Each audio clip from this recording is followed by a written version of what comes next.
오늘 시간에는 죄가 끝날 때 영원한 의가 드러난다. 이 제목으로 하나님의 말씀을 사모해 보도록 하겠습니다. 죄가 끝날 때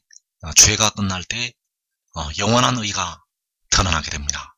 그래서 현재 우리가 부분적으로 알고 부분적으로 예언을 한다고 하였고, 온전한 것이 올 때에는 부분적으로 하던 것이 폐하리라고 말씀하셨습니다. 그래서 그때가 되면 역시 죄가 끝나게 되고 영원한 의가 백성들에게 드러나게 되겠습니다. 그 영원한 의가 이 땅에 살아있는 택하신 백성들에게 이 영원한 의가 드러나게 된다는 것. 그래서 하나님께서 그 백성들에게 시대에 따라서 그 은혜를 베푸시게 되었는데, 먼저 육신의 이스라엘에게는 그 그룹 사이에서 백성들에게 율법을 주시게 되었습니다. 바로 그 천사를 본떠서 만든 두 그룹 사이에서 하나님께서 육신의 이스라엘과 만나주시고 또 율법을 백성들에게 주시게 되었다는 것. 그래서 이 그룹 사이에서 하나님께서 육신의 이스라엘과 만나 주시게 되었는데, 이 율법이 이제 예수 믿는 백성들에게는 폐하여지게 되었습니다. 예수 믿는 백성들에게는 이제 그 짐승의 제사를 드릴 필요도 없고, 오직 주님 앞에 나아가서 그 믿음으로 나아가서 은혜를 받을 수가 있게 된다는 것. 그래서 현재 이 율법이 예수를 믿는 백성들에게서는 영은 그 율법의 저주에서 속량이 되었고, 그러나 이 율법이 아직 육신을 지배를 하고 있습니다. 이 율법이 그 육신이 살아있는 동안에는 그 율법이 백성들의 그 육신이 살아있는 동안에 그 육신을 지배를 하고 있다는 것. 그래서 죄의 권능은 율법이라고 말씀을 하는 것이, 그 율법이 백성들의 육신을 주관을 하고 있고, 그 육신에 있는 죄로 말미암아서 그 율법의 저주로 육신은 무덤으로 들어가고 있습니다. 그래서 로마서 7장 1절에서 그 법이 사람이 살 동안만 그를 주관한다고 말씀을 하고 있습니다. 여기서 말씀하는 그 법은 바로 율법을 가리키고 있고, 그 모세를 통해서 주신 그 율법을 말씀을 하고 있습니다. 그래서 이 법에서 육신이 아직 속량이 되지가 않았습니다. 이 저주에서, 그 율법으로 말미암는 심판에서 그 육신은 아직 속량이 되지가 않았다는 것. 그래서 영혼은 그 율법의 저주에서, 십자가에서 우리 주님께서 백성들의 영혼을 속량을 하셨는데, 이 육신은 이 법에 아직 매여 있습니다. 육신은 이 율법에 아직 매여 있다는 것. 그래서 몸은 율법의 저주로 아직까지 무덤으로 들어가고 있습니다. 그래서 촛대 사이에 계신 주님으로부터 바로 교회를 통해서, 교회의 머리가 되시는 우리 주님을 통해서 백성들의 영혼이 구원을 받고 있습니다. 주님께서는 십자가에서 백성들의 영혼을 피로 속량을 하셨고, 백성들의 영혼이 구원을 받는다는 것. 그래서 현재는 영이 구원을 받지만 몸은 육은 무덤으로 들어가고 있습니다. 예수 잘 믿어도 육신은 100% 무덤으로 들어갑니다. 예수 잘 믿어도, 아무리 잘 믿어도 몸은 늙어서 무덤으로 들어간다는 것. 혹은 사고로 죽든지 질병으로 죽든지, 잠깐 그 질병에서 노임을 받을 수는 있어도 결국은 무덤으로 들어갑니다. 그래서 영은 현재 구원을 받고 육신은 현재 무덤으로 들어가고 있다는 것을 우리가 알아야 됩니다. 왜냐하면 그 법이 그를 주관을 하고 있기 때문입니다. 그 법은 바로 율법이 되겠고, 율법이 사람이 살 동안 그를 주관하는 줄 알지 못하느냐. 율법이 사람이 살 동안만 그를 주관하는 줄 알지 못하느냐. 그래서 사람의 육신이 살아있는 동안에는 율법이 주관을 한다는 사실입니다. 영혼은 은혜의 법이 주님의 은혜로 의롭다 하심을 받아서 영은 살아있는데, 영은 그 율법의 저주에서 속량이 되었는데, 몸은, 육신은 그 법이 주관을 하고 있다는 사실입니다. 그래서 이제 육신도 그 법에서 벗어날 때가 온다는 사실. 영혼이 율법의 저주에서 벗어난 것처럼 이제 육신도 그 법의 저주에서, 그 율법의 저주에서 벗어날 때가 온다는 사실입니다. 그래서 현재 벗어나는 것은 그 육신이 죽을 때, 그 육신이 죽을 때 율법에서 벗어나는 것이 되겠고, 그러나 앞으로 이제 은혜로, 그 은혜로 이제 육신이 영원히 살게 되는 그 축복이 임한다는 사실입니다. 그래서 의 안에서 백성들에게 영생이 임하게 됩니다. 의 안에서 백성들에게 영생이 임한다는 것. 그래서 이때는 영과 육이 다 구원을 받아서 영생에 이르게 됩니다. 바로 육신도 이제 무덤으로 들어가지 아니하고 육신도 의롭다 하심을 받아서 영원히 살게 된다는 사실. 그래서 의 안에서 백성들이 영생을 얻게 되는데, 바로 영과 육이 의롭다 하심을 받아서 살게 되겠습니다. 그래서 로마서 5장 21절에서 이는 죄가 사망 안에서 왕노릇하는 것 같이 은혜도 또한 의로 말미암아 왕노릇하여 우리 주 예수 그리스도로 말미암아 영생에 이르게 하려 함이라. 자, 죄가 사망 안에서 왕노릇을 한다고 말씀을 하고 있습니다. 죄가 사망 안에서 왕노릇을 한다는 것. 그래서 여기서 말씀하는 사망이 바로 몸이 죽는 것이 되겠습니다. 죄가 몸이 죽는 것 안에서 왕노릇을 한다는 것. 그래서 이 로마서의 말씀에는 이 장래일까지 바울이 하나님의 지혜로 기록을 하였습니다.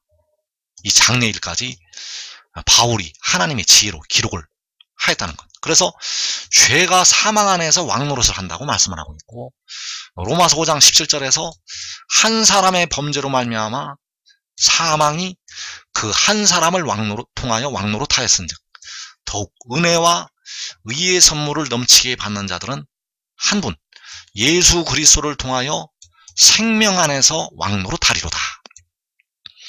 그래서 한 사람의 범죄로 말미암아서 사망이 그 한 사람을 통하여 왕노릇하였다고 말씀을 하고 있습니다. 그래서 이 사망은 몸이 죽는 것이 되겠습니다. 사망은 몸이 죽는 것.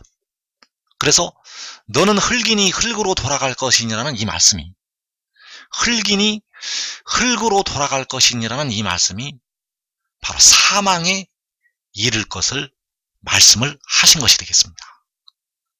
그래서 사망이 그 한 사람을 통해서 왕노릇을 오늘까지 하고 있다는 사실입니다. 사망이 또 죄가 사망 안에서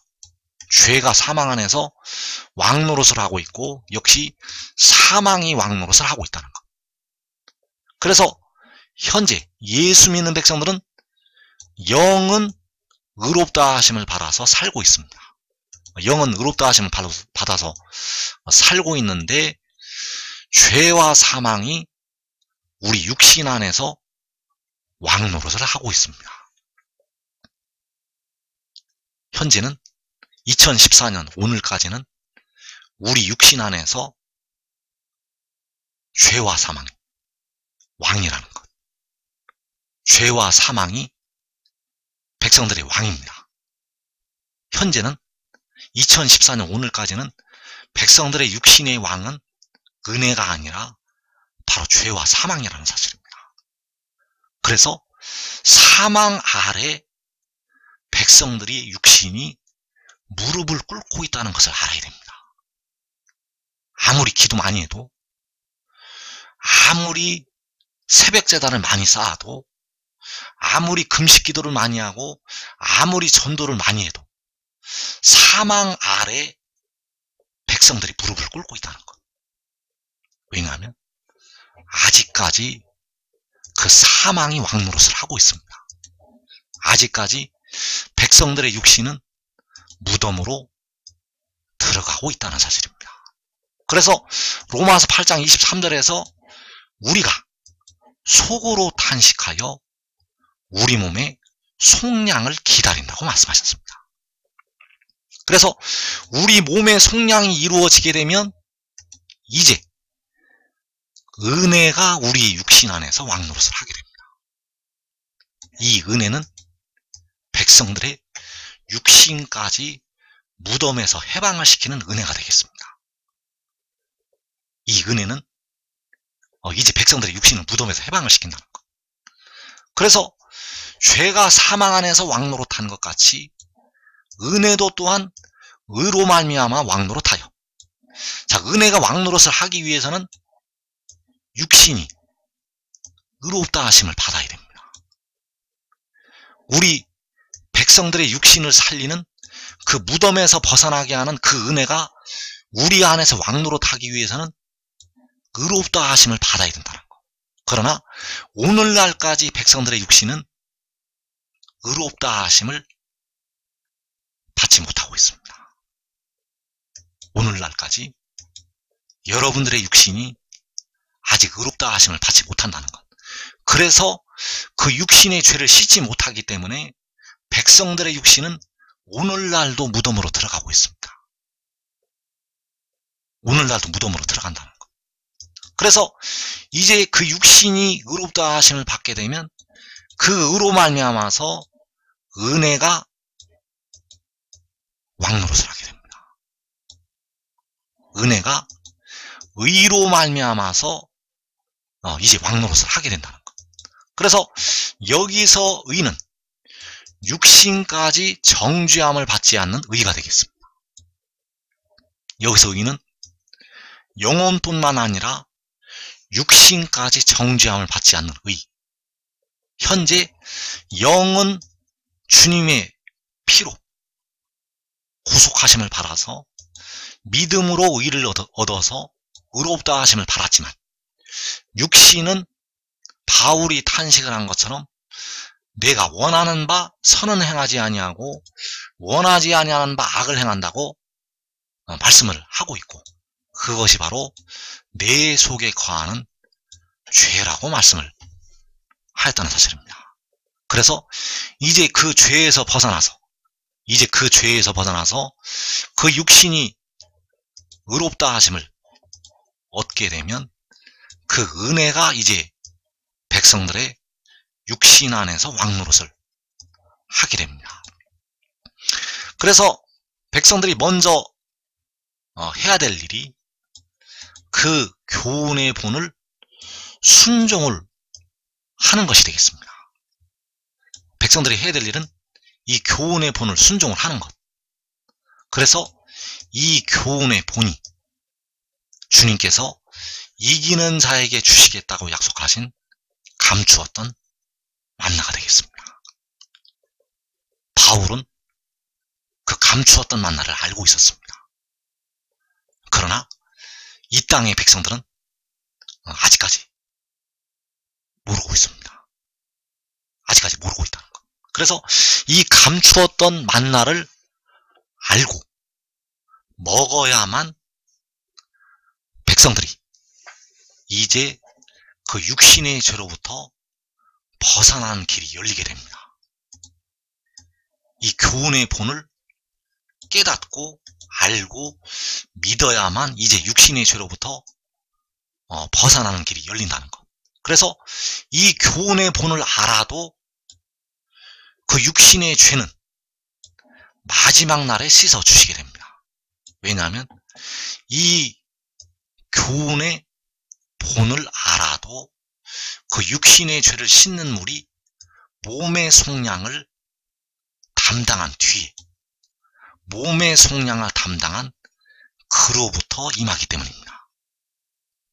그래서 로마서 6장 17절에서 하나님께 감사하리로다.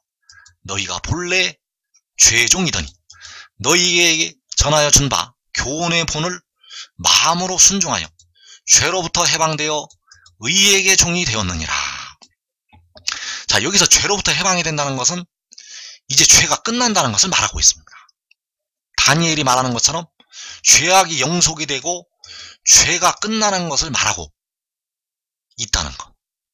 이제 그 육신에 거하는 죄로 탄식을 하지 않아도 될 때가 되겠습니다. 그래서 여기서 죄로부터 해방된다는 것은 죄가 끝날 때. 그래서 어떻게 죄로부터 해방이 되는가? 마음으로 순종을 해야 됩니다. 무엇을 순종을 해야 되는가?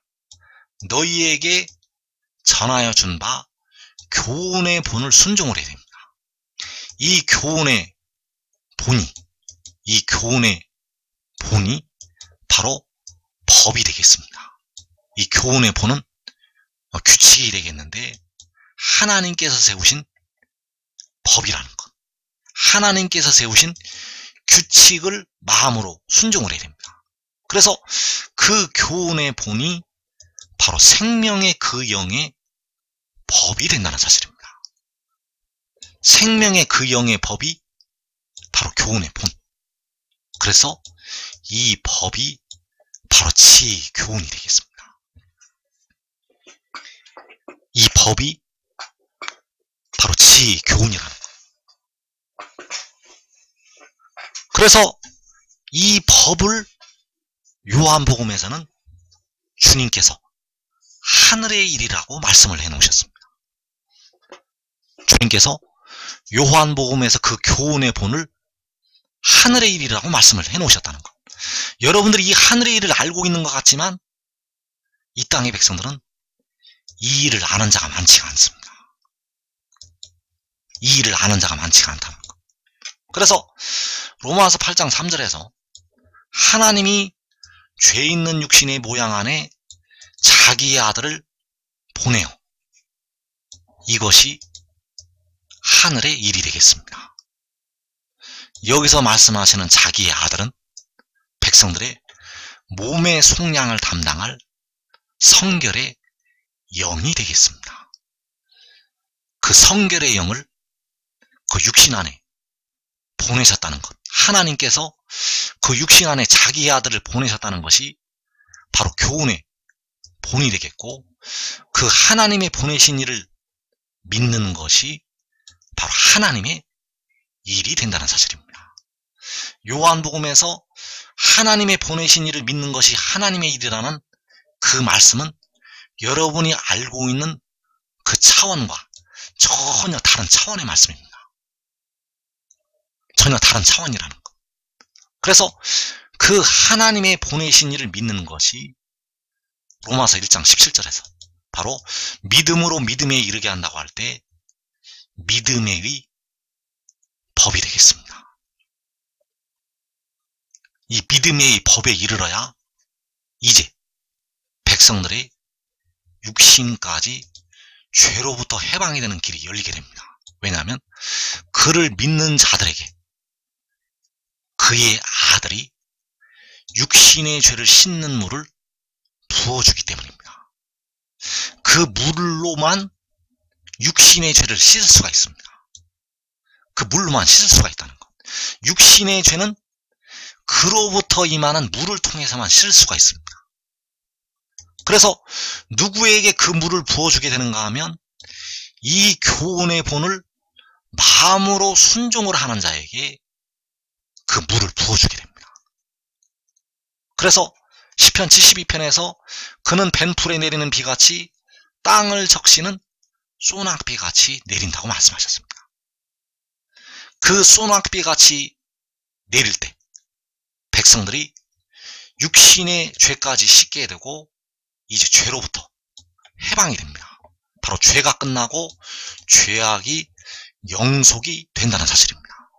그래서 하나님께서 죄 있는 육신의 모양 안에 자기 아들을 보내시게 되는데 그 아들이 바로 계시록 10장에서 구름을 입고 하늘에서 내려오는 그 천사가 되겠습니다.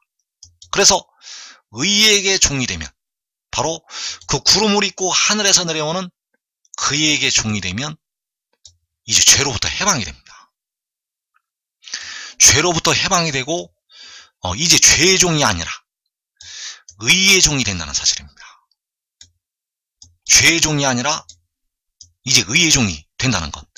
이제 무덤의 종이 아니라, 사망의 종이 아니라 의의 종이 된다는 사실입니다. 사망이 왕 노릇을 한다는 것은 사망이 왕이고 백성들의 육신이 그 사망의 종이 되고 있다는 것을 말씀을 하고 있다는 것. 그래서 이제 의에게 종이 되면 육신도 의롭다 하심을 받기 때문에 그 의로 말미암아서 은혜가 왕노릇을 하게 됩니다. 죄와 사망이 왕노릇을 하는 것이 아니라, 무덤이 왕노릇을 하는 것이 아니라, 풀은 마르고 꽃은 시드는 그 늙어지는 것이 왕노릇을 하는 것이 아니라, 늙어가면서 몸이 아프고 괴로운 그 고통과 괴로움이 왕노릇을 하는 것이 아니라 이제 은혜가 왕노릇을 한다는 사실입니다. 은혜가 왕노릇을 하면 이제 더 이상 늙지도 않고 무덤으로 들어가지도 않고 더 이상 아프지도 않고 더 이상 피곤하지도 않고 더 이상 괴롭지도 않다는 사실입니다. 왜냐하면 은혜가 이제 그 의로 말미암아서 왕노릇을 하기 때문입니다. 그래서 죄로부터 해방되어 의에게 종이 되었느니라. 죄가 끝나고 죄악이 영속되고 의에게 종이 되었느니라. 그래서 이 의는 하늘로부터 내려오는 생명의 떡이 되겠고 바로 지혜가 되겠습니다. 이 의는 하늘로부터 내려오는 생명의 떡이라는 것. 그래서 이 떡을 알아야 되고 받아들여야 되고 믿어야 됩니다. 이 의가 하늘에서 내려왔다는 것을, 하늘의 일을 믿어야 된다는 것. 그래서 그 의가 백성들의 몸의 속량을 위해서 보내시는 속죄의 죄물이라는 사실입니다. 백성들의 영혼은 여호와께서, 만군의 여호와께서 친히 자기 피를 흘리셔서 속죄를 하시게 되었고, 백성들이 무덤으로 들어가고 있는 그 몸은 이 의를 보내셔서 속죄를 하게 하신다는 사실입니다. 그래서 그가 내려와서 자기의 영혼을 제물로 드리게 됩니다. 그래서 그 의는 요한계시록 10장에서 구름을 입고 하늘에서 내려오는 천사가 되겠고 그가 독생자가 되겠습니다. 요한은 반모섬에 유배될 때까지도 독생자의 비밀을 모르고 있었습니다. 요한은 독생자의 비밀을 모르는 상태에서 독생자를 말씀하였습니다. 그래서 요한이 하늘에 이끌려 올라가서 그 구름을 입고 하늘에서 내려오는 천사를 보았을 때, 그를 통해서 주시는 작은 두루마리를 먹었을 때 독생자의 비밀을 깨닫게 되었다는 사실입니다. 그래서 그 독생자가 계시록 10장에서 그 구름을 입고 하늘에서 내려오는 그 천사가 되겠고 그가 태초에 태어난 지혜가 된다는 사실입니다. 그래서 다니엘서 9장 24절에서 허물이 그치며 죄가 끝나며 죄악이 용서되며 영원한 의가 드러나며 환상과 예언이 응하며 또 지극히 거룩한 이가 기름 부음을 받으리라. 그래서 이 죄가 끝나고 죄악이 용서가 되는 것이, 허물이 그치는 것이 죄로부터 해방이 되는 것이 되겠습니다. 죄로부터 완전히 해방이 되어야만 죄가 끝난다는 것. 그래서 그때 이제 그 영원한 의가 드러나게 되는데, 그 영원한 의가 기름 부음을 받는 지극히 거룩한 이가 된다는 사실입니다. 그래서 그 영원한 의가 바로 구름 속 무지개의 형상을 가진 그 천사가 되겠고, 그 지극히 거룩한 이가 하늘로부터 내려와서 요한계시록 6장의 환난 날에 기름 부음을 받게 됩니다. 그 지극히 거룩한 이가 계시록 6장에 환난 날에 기름 부음을 받는다는 것. 그래서 여기서 말씀하시는 지극히 거룩한 이는 백성들의 몸의 속량을 담당하는 지혜가 된다는 사실입니다. 백성들을 위해서 십자가를 지셨던 주님은 지극히 거룩한 이에게 기름을 부으시는 만군의 여호와 하나님이 되시겠습니다. 그래서 그 영원한 의가 이제 드러나게 되는데, 마지막 때를 우리가 잘 분별을 하고 지혜로운 자가 되어야 합니다. 그래서 마지막 때 지혜로운 사람이 되려면 여호와와 왕을 경외를 해야 된다는 사실입니다. 가장 지혜로운 사람은 여호와와 왕을 경외하는 사람들. 그래서 아버지께서는 아무도 심판하지 아니하시고 그 심판을 다 아들에게 맡기시게 되는데, 바로 아버지를 공경하는 것 같이 아들을 공경하도록 하시기 위해서 그 심판을 아들에게 맡기시게 됩니다. 그래서 그 아들이 바로 계시록 10장에서 그 구름을 입고 하늘에서 내려오는 천사가 되겠고, 그가 바로 사자가 부르짖는 것 같이 큰 소리로 외치는 왕이 된다는 사실입니다. 그래서 잠언 14장 21절에서 내 아들아 여호와와 왕을 경외하고 반역자와 더불어 사귀지 말라. 대저 그들의 재앙은 속히 임하리니 그 둘의 멸망을 누가 알랴. 그래서 여기에서 여호와와 왕을 경외하라고 말씀하셨습니다. 여호와와 왕을 경외하라는 것. 그래서 백성들이 지혜를 경외하는 길이 여호와를 경외하는 길이라는 사실을 알아야 됩니다. 지혜를 경외하지 못하면 여호와를 경외할 수가 없습니다. 왜냐하면 여호와께서는 이 지혜인 왕을 통해서 자기를 보이시기 때문입니다.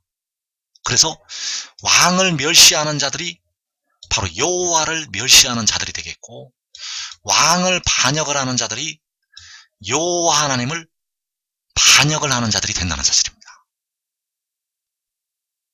그래서 이 땅에서 마지막 때 가장 지혜로운 사람들은 바로 그 지혜의 교훈을 깨닫고 그 지혜인 왕을 경외하는 자들이 가장 지혜로운 사람들이라는 것.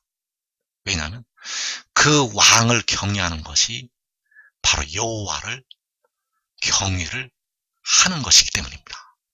나를 믿는 자는 나를 믿는 것이 아니요 나를 보내신 이를 믿는 것이며, 나를 보는 자는 나를 보내신 이를 보는 것이니라. 그래서 그 아들을 보는 것이 그를 보내신 이를 보는 것이 되기 때문에, 그 아들을 믿는 것이 그를 보내신 만군의 여호와 하나님을 믿는 것이기 때문에, 그를 경외하는 것을 보시고 만군의 여호와께서 그들을 귀하게 여기신다는 사실. 그래서 잠언 30장 29절에서 잘 걸으며 위풍 있게 다니는 것 선하신 나니 곧 짐승 중에 가장 강하여 아무 짐승 앞에서도 물러가지 아니하는 사자와 사냥개와 순염소와 및 당할 수 없는 왕이니라. 만일 내가 미련하여 스스로 높은 채 하였거나 혹 악한 일을 도모하였거든 내 손으로 입을 막으라. 대저섯을 저으면 엉긴 젖이 되고 코를 비틀면 피가 나는 것 같이 노를 격동하면 다툼이 남이니라. 자, 여기에서 너가 미련하여서 스스로 높은 채 하였거나 혹 악한 일을 도모하였거든 너의 손으로 입을 막으라고 말씀하셨습니다. 그래서 가장 미련한 것이 무엇인가 하면 왕 앞에서 스스로 높은 채 하는 것이 가장 미련한 것이 되겠고, 또 왕을 해하려고 악한 일을 도모를 하는 것이 가장 미련한 것이 되겠습니다. 왜냐하면 하나님께서는 왕을 통해서 자기의 위엄을 보이시기를 원하시기 때문입니다. 왕을 통해서 그 왕 안에서 하나님께서 장차 이 열방 중에서 존귀와 영광을 받으시게 되는데, 그 왕을 멸시하고 그 왕 앞에서 높은 채를 하고 그 왕을 해하려고 악한 일을 도모를 한다면 여호와께서 그 능력을 보이실 때 그 사람들이 가장 불행한 자리에 들어가게 된다는 사실입니다. 그래서 만일 내가 미련하여 스스로 높은 채 하였거나 혹 악한 일을 도모하였거든 내 손으로 입을 막으라고 말씀을 하셨다는 사실입니다. 그래서 요한계시록 6장에서 같은 동족으로부터 왕을 해하려 하는 일이 일어나게 됩니다. 같은 동족으로부터 왕을 해하려고 하는 일이 일어나게 된다는 것. 그리고 계시록 7장에서 이제 세계 열방을 다스리게 하시는데, 이제 이방 나라들이 그 왕을 해하려고 한다는 사실입니다. 그 이방 나라들이 왕을 해하려고 한다는 사실. 그래서 가장 미련한 것이 이 악한 일을 도모를 하는 것이 되겠고, 계시록 그 6장에서 이 일이 일어나게 되는데 시편 21편에서 그때의 일을 말씀을 하시고 있습니다. 그래서 그 왕을 해하려고 했을 때 이제 여호와께로부터 하늘에서 응답이 임하게 되고 왕의 오른손에 권능의 지팡이가 들려지게 됩니다. 그래서 이때 왕의 손이 왕의 모든 원수를 찾아내게 되고 왕의 오른손이 왕을 미워하는 자들을 찾아낸다고 말씀하셨습니다. 그래서 왕이 노하실 때 그들을 풀무불 같게 할 것이라고 말씀하셨고, 이때 여호와께서 진노하셔서 그들을 삼키시게 됩니다. 그래서 불이 그들을 소멸을 하게 되고 왕이 그들의 후손을 땅에서 멸하게 됩니다. 그들의 자손을 사람 중에서 끊는다고 말씀을 하시고 있고, 그들이 왕을 해하려고 하였지만, 왕을 해하려 하여 음모를 꾸몄지만 이루지 못한다고 말씀하셨습니다. 그래서 왕을 해하려고 음모를 꾸미는 자들이 바로 이 같은 동족이라는 사실. 요한계시록 6장에서 원수마귀의 역사를 따라서 그 같은 동족이 왕을 해하려 하여서 음모를 꾸미게 됩니다. 그래서 여러분들이 지금 이 말씀으로 무장이 되지 아니하면 여러분도 모르게 그 악한 날에 속을 수밖에 없습니다.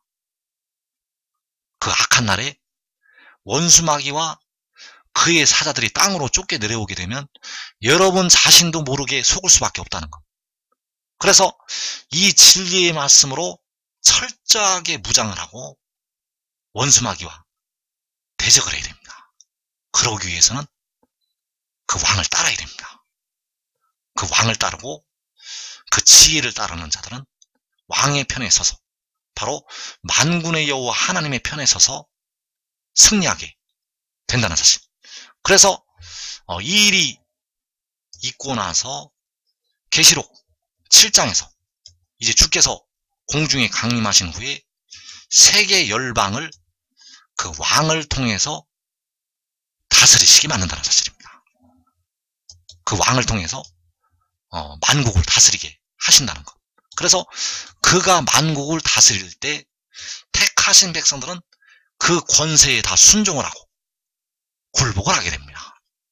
그 권세에 복종을 하고 의의 종이 되어서 그 육신까지 이제 의롭다 하심을 받아서 영생에 이른다는 것. 그러나 그 이방 나라들이 그 권세에 굴복하지를 않게 됩니다. 그래서 시편 2편의 말씀은 마지막 날에 이루어질 말씀이 되겠습니다. 그래서 어찌하여 이방 나라들이 분노하며 민족들이 헛된 일을 꾸미는가? 세상에 군왕들이 나서며 관원들이 서로 꾀하여 여호와와 그의 기름 부음 받은 자를 대적하며 우리가 그들의 낸 것을 끊고 그의 결박을 벗어버리자 하는도다. 그래서 이때 그의 기름 부음 받은 자가 바로 계시록 10장에서 구름을 입고 하늘에서 내려오는 천사가 되겠고, 바로 백성들의 몸의 속량을 담당하는 지혜가 되겠습니다. 그래서 그를 통해서 그 권능의 규로 세계 만국을 다스리게 하실 때 이방 나라들이 분노하고 민족들이 헛된 일을 꾸미게 됩니다. 계시록 6장에서는 그들이 왕을 해하려 하여 음모를 꾸미게 되고, 계시록 7장에서는 민족들이 헛된 일을 꾸미게 됩니다. 계시록 6장에서는 같은 동족이 그를 해하려 하여 음모를 꾸미게 되고, 이제 계시록 7장에서는 세상의 군왕들이, 관원들이 서로 꾀하여 여호와와 그의 기름 부음 받은 자를 대적을 하자고 한다는 사실입니다. 그래서 하늘에 계신 이가 웃으신다고 말씀을 하고 있고, 그 하늘에 계신 이가 바로 만군의 여호와 하나님이 되시겠습니다. 주께서 그들을 비웃으시리로다. 그때의 분을 바라며 진노하사 그들을 놀라게 하여 이르시기를, 내가 나의 왕을 내 거룩한 산 시온에 세웠다 하시리로다. 자, 하늘에 계신 이가 진노를 하시게 되고, 역시 계시록 6장에서 여호와께서 진노하사 그들을 삼키신다고 말씀을 하시고 있습니다. 그래서 마지막 때 가장 지혜로운 자들은 이 왕의 편에 서는 자들, 바로 백성들의 몸의 속량을 담당하는 그 지혜를 따르는 자들, 그들은 이 땅에 자기와 자기의 가족이 시험의 때를 면하게 됩니다. 여러분들은 꼭 믿음에 이르러서 그 복된 자리, 그 시험의 때를 면하고 의의 나무가 되는 자리 들어가기를 축원합니다.